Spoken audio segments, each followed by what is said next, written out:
Hey there, Mr. Redder here. Welcome back to another episode of Reddit Podcast Stories. Our first story we'll be reading today. My mom is demanding that I pay for her surgery. After that, pay for 20 hours of work, get 20 hours of work. And after that, my sister wouldn't let my girlfriend eat and now she's sick. Now for every thumbs up this video gets, one Karen has to pay for her own surgery. You're the one that needs surgery, Reddit boy. There's gotta be a way to make your head smaller. So please smash that like button. And subscribe and turn on notifications for new stories from Reddit every single day. My mom is demanding that I pay for her surgery. I, 35 female, lost my father very early in life when I was only 5 years old. A few months after his passing, my mother married a guy named John. John already had 2 teenage sons, and he didn't want to raise me because he never wanted to be a girl's father. My mother, like a good mother, abandoned me with my aunt and took my brother, who was 8 at this time, with her to live with her husband. John was a man with a lot of money, and he always spoiled my mother and brother, but he never bothered to get me even a Christmas present. My mother didn't do anything for me either. She came to visit me once a month and didn't even call me on Christmas or New Year. I always called, but many times she didn't answer. My aunt was a woman who couldn't have kids. Because of that, she and my uncle raised me as if I were their own daughter, not missing anything for me. Even without much money, I accumulated some money from my job I had during high school, and I earned a small amount from my aunt, which was enough for me to pay my way for college. At the time, I graduated in computer science and went to work in a good company, earning a great salary. But 8 years ago, I received a much better job offer from a large company, one well known for having great hardware products. In that time, I accumulated a lot of money and helped my uncle and aunt renovate their house, and I always sent them a nice amount, even if they told me to spend it on myself. I currently live alone in a great apartment with an estimated value in the millions. Recently, my mom called me on Instagram. I post a lot of pictures of trips and fancy places that I go. It's not too hard to find me. She asked if we could meet and talk and reevaluate our relationship to forget the past and move forward as mother and daughter. I have a soft heart, so I took it. I thought it would be an opportunity for us to talk and finally create the bond that I had always wanted. We made an appointment at a restaurant downtown and we met there. When we got there, she hugged me, kissed me on the cheek, and said she missed me. We talked about my life, and when I asked how hers was going, she started to talk about how bad she was. Apparently, she divorced John, and my brother didn't want to keep her as she is now poor. To make matters worse, she lives on a pension from John and has serious heart problems. After a while, she asked if I could pay for a surgery she needed. The surgery was quite expensive, quite a lot. I told her I wouldn't pay, as I wouldn't feel good doing that. She yelled at me in the middle of the restaurant, said I was a terrible daughter, and that I was letting this happen to her even though I could pay for her surgery. I left there, very embarrassed. When I told my aunt, she said it was my decision, but remarked that I do have plenty of money to pay and that it wouldn't affect me financially. I don't want to do this because she was never even an actual mom to me, but I need to ask, am I the jerk? Not the jerk. She abandoned you. You don't owe her a thing. I'm calling BS on the heart problems, by the way. The fact that she abandoned one of her kids demonstrates that she has no heart. You're better off without her. Not the jerk. Today it's surgery. Tomorrow it will be recovery, then rent, bills, lifestyle, vacations, then home care. And you will end up restricting your lifestyle for someone who threw you away so she could have the lifestyle she wanted. If she pops up again, tell her you're saving your money to help the people who raised you. You owe her nothing. Pay for 20 hours of work? Get 20 hours of work. I'll begin by saying I work for a software company. I was working on a project for a client to customize part of the software and stuff. The project was very open-ended, mostly because the client kept changing their mind about what they wanted. So the contract was time and materials, meaning that I had an hourly rate. I would log all the time worked on the project in half-hour intervals, and every week my company would bill the client company for the hours spent on the project. The client said they didn't care how much effort it took. They wanted a good product and they wanted it before the end of the year, so they could present it at their big internal meeting. At the beginning, the project went great. Every week I had a meeting with the client and I would get feedback on the progress, as well as new requests they might have, and then I'd spend however long it took to implement the changes. I'd bill them 15 hours, 20 hours, 25 hours, or however many it had been. Slowly, over time, the client started requesting more and more. I told them during the meeting This feature will require this many days of work. Changing that will require Y more days, and so on. But again, the client insisted that they needed all these extra features. They also complained that the company wasn't advancing quickly enough and insisted they needed the project completed before the end of the year. I talked to my manager and explained the situation. To be able to finish quickly enough, I needed to work full-time on this project. My manager moved my other projects to different people, and we told the client that until the end of the year, I would work full-time on the project to ensure that we would hit all of the deadlines. The client was overjoyed for about a month. The following month, the client is upset and is demanding to know why we're charging them so much. I pull out my timesheets and explain that, as agreed, I've been working full-time and more on their project. Every week, I've logged between 45 and 50 hours of work, and I've detailed notes specifying exactly how I've spent that time. I'm not exactly concerned about being accused of stealing time because I'm a fast worker, and most tasks have been completed more quickly than the original estimates.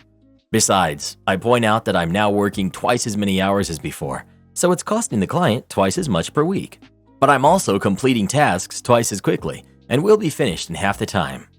The client, unfortunately, doesn't appreciate my use of logical reasoning. They accuse my company of taking advantage, and then they say that starting from next week, they no longer want to pay me for more than 20 hours of work per week.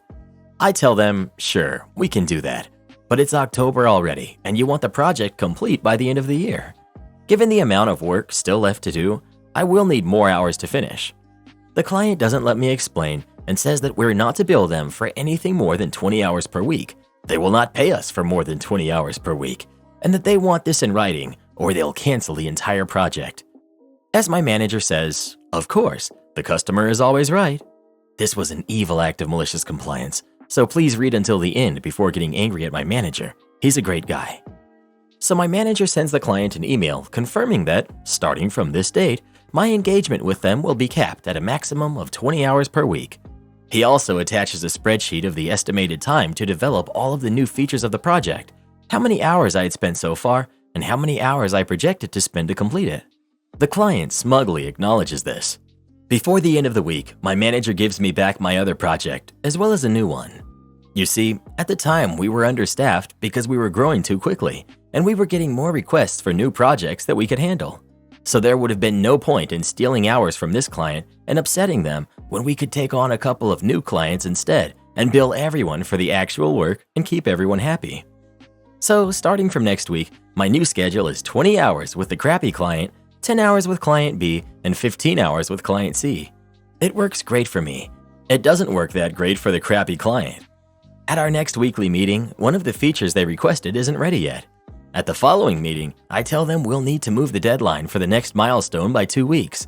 Then it's the beginning of December, and they ask me if I would be able to make some last-minute changes and still deliver the product by the end of the year. And I say, oh, there's no way this project can be finished by the end of the year. We have yet another meeting with the client and my manager. My manager asks me why I'm missing this huge deadline. I say, do you remember when I was talking about all of the work that still needed to be done and how long it would take?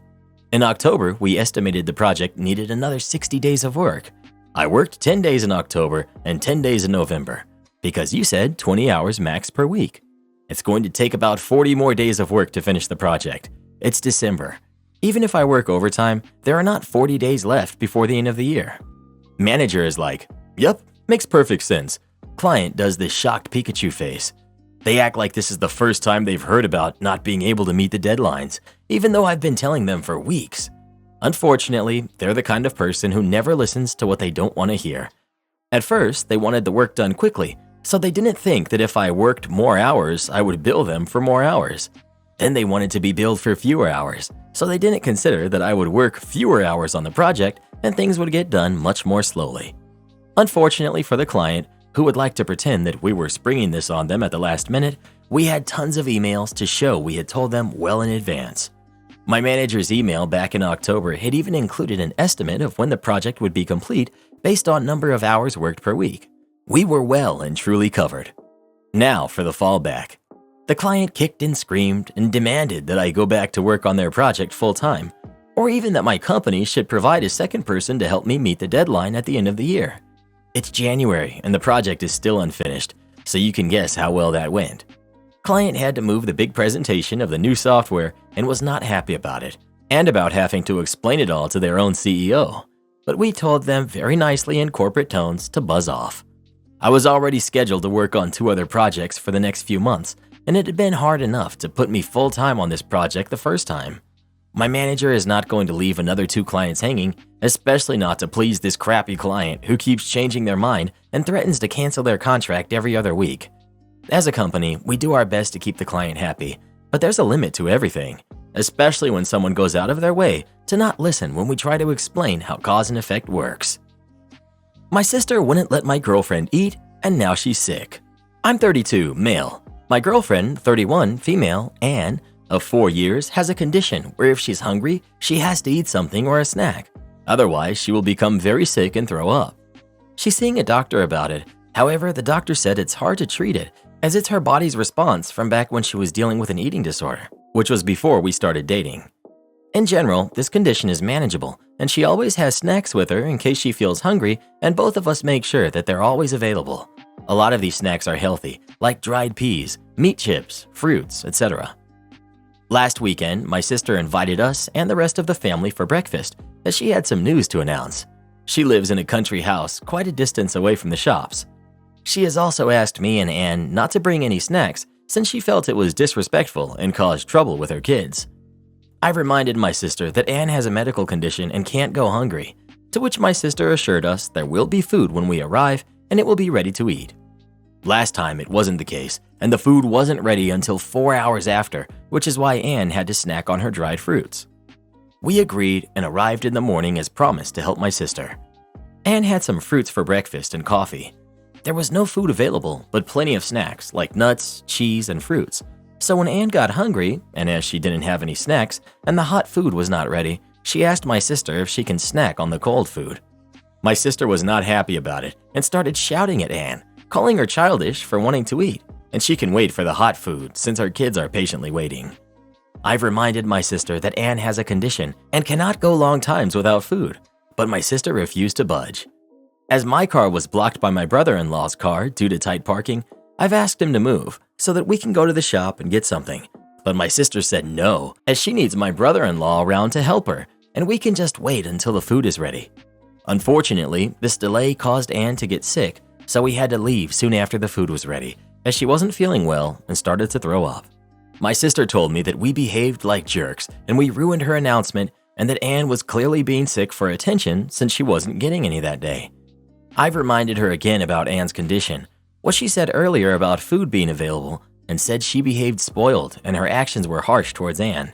She should have just let her snack, so she will not be seeing me or her around until she apologizes. However, since then I keep getting messages from my brother-in-law's family calling me a jerk. Not the jerk. Clearly your sister is at fault here, and you should be going no contact with her. Ignore brother-in-law's family, as they're only hearing her version of what happened from your sister. Tell brother-in-law exactly what happened. Your sister is a jerk and caused your girlfriend to get sick. OP should explain it to anyone and everyone his sister tells. Your sister is being terrible, like beyond terrible, not the jerk. Would I be the jerk for hiding my pregnancy from my mother-in-law? I'm female, 28. My husband, who's 29, his mother is extremely involved in her kids' lives. Essentially, she believes that she has a say in everything since they're her kids. We do love her, but she can be a lot. Lots of unsolicited advice, pushy opinions, etc. We started to notice that she's been extremely gossipy, particularly about things that should not be shared. For example, we were told of a cousin's pregnancy having birth defects, but we were told not to tell anyone because she wasn't supposed to tell anyone. Another cousin was pregnant and ultimately miscarried, but this wasn't announced, so we've had to act like we don't know. Another cousin got pregnant but didn't want anyone to know as it was early. Her mom told my mother-in-law, her sister-in-law, and my mother-in-law told us. Again, we were told to act like we didn't know this. Luckily, everything is on track with that one.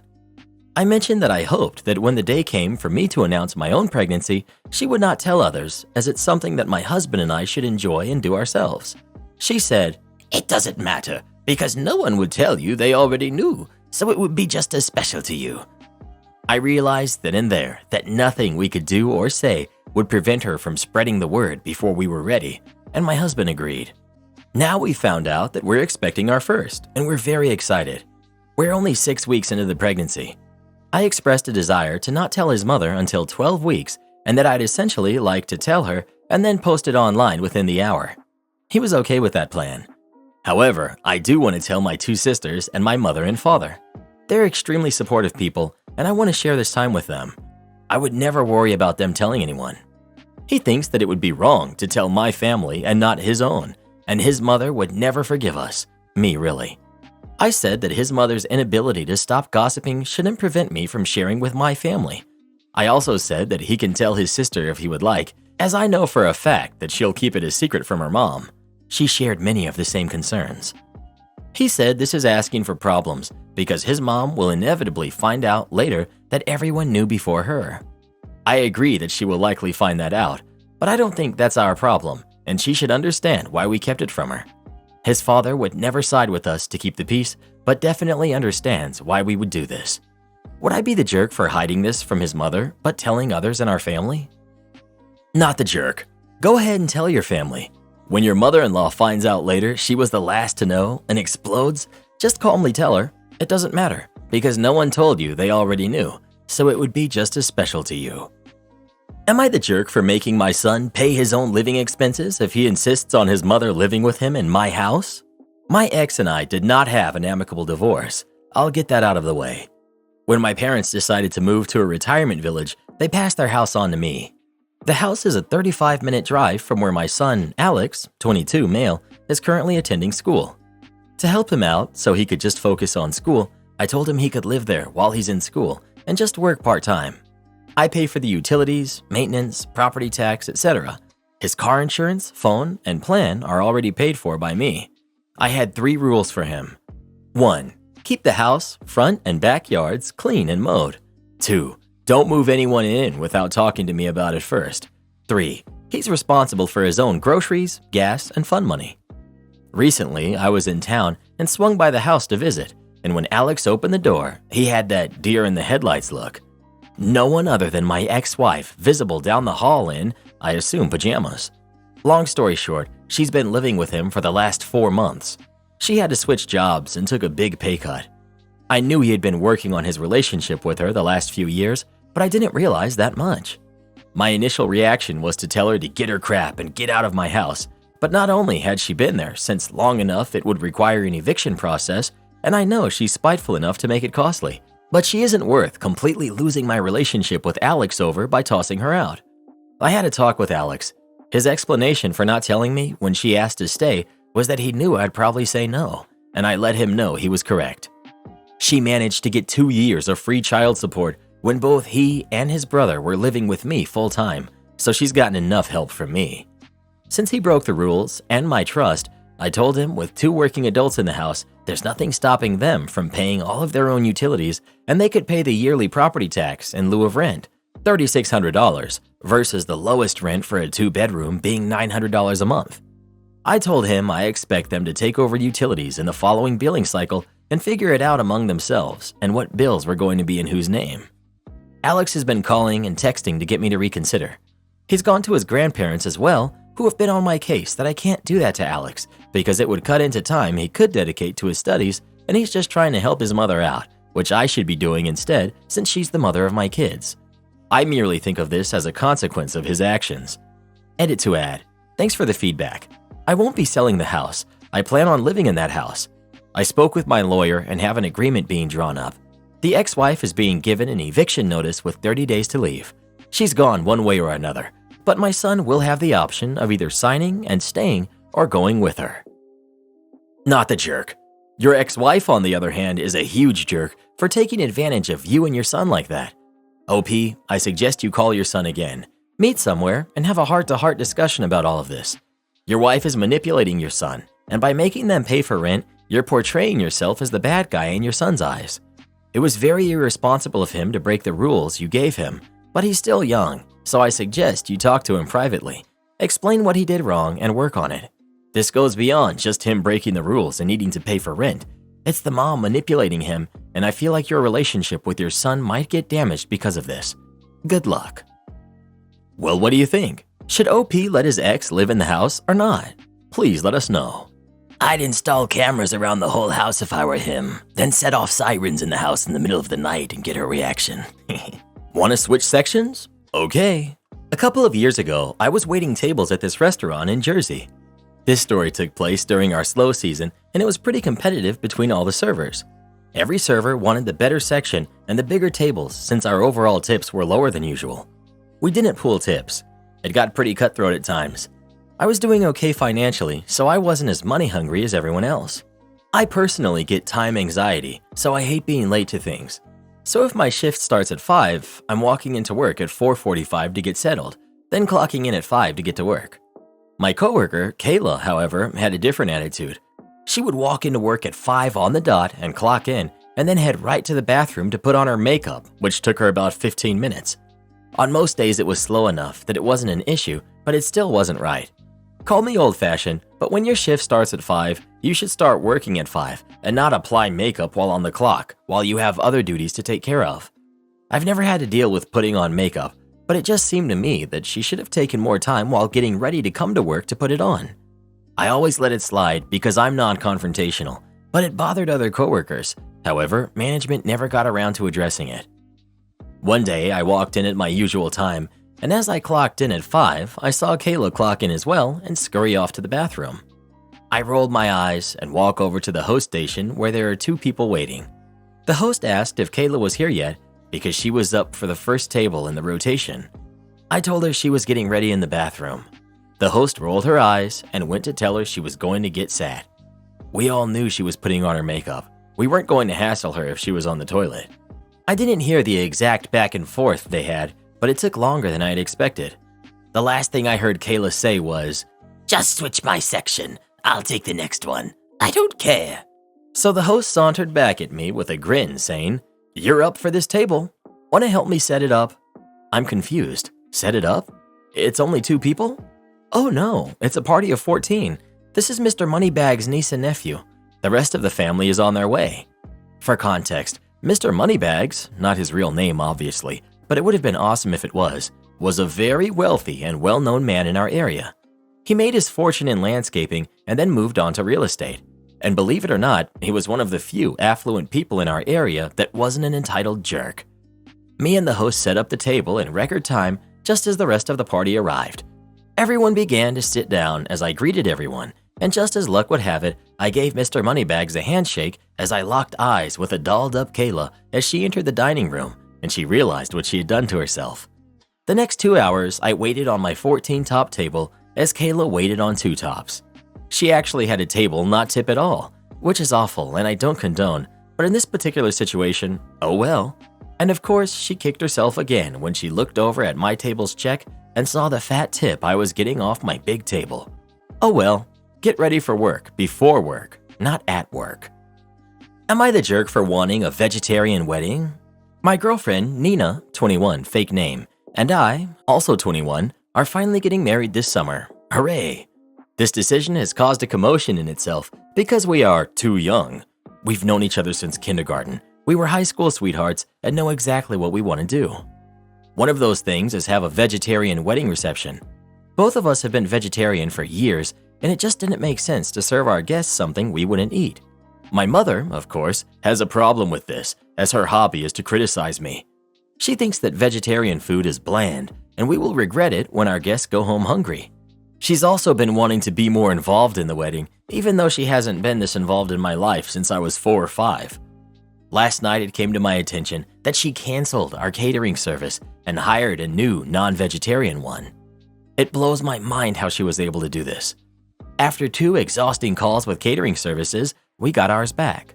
I sent her a message that she just got herself uninvited to the wedding. A moment later, she called me angry and sounded like she was crying, but I hung up after a minute. Nina thinks this is reasonable and that we were generous to even invite her in the first place. But our relatives called either angry or disappointed that I would do this to my mother. But I wouldn't be making this post if my siblings haven't said the same and that I should have made a compromise. So, am I the jerk for wanting this? Edit. My mother isn't paying anything in the wedding except for the gift that she would have brought. 90% of the wedding is paid with me and Nina's savings, and 10% is from our collective siblings, my 2 and her 3. My mother and dad did offer to pay for at least something, but I declined because I'm really proud of me and my fiance for saving enough money for this to be just our day. Not the jerk. It's your wedding. And as to the idea that vegetarian food is bland, pizza is vegetarian, mac and cheese is vegetarian, all desserts are vegetarian. If your mother has genuinely never eaten a meal that didn't have meat in it, she probably has bigger problems in her future than being uninvited from your wedding. Edit. A lot of people in the comment section seem to be having a similar problem. Like, I guess the vegetarian part makes it sound like it's nothing but vegetables, but vegetarian just means no meat. Most foods count as vegetarian, and everyone here probably has at least some days where they're technically being vegetarian. Nobody eats meat all the time. Not the jerk. She went behind your back and canceled your caterer. I would have been pretty upset too. I don't think uninviting her to the wedding is unreasonable. If she's willing to sabotage the wedding and is not happy with how things are going to be at it, she doesn't need to be there. This is your wedding, a day about you and your fiance, and both of you are vegetarians. Not your mother, not anyone else. There are plenty of vegetarian foods that non-vegetarians eat every day that I'm sure you guys could incorporate into the menu. No one is going to starve. It's not like you're trying to starve people. I'm not sure, but perhaps the relatives didn't understand the context of the situation. Regardless, it's up to you who gets to attend the wedding, what does and doesn't happen at the wedding, etc. If she can't be on board with accepting your plans for your wedding and she's going to make your day about herself, she really doesn't need to be there. Am I the jerk for telling my stepmom to buzz off after she uninvited me to the family vacation?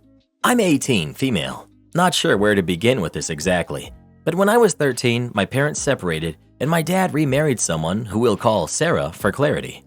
Sarah has never acted like we're family, just roommates. Granted, it's not like I gave her the warmest welcome when she came into my life.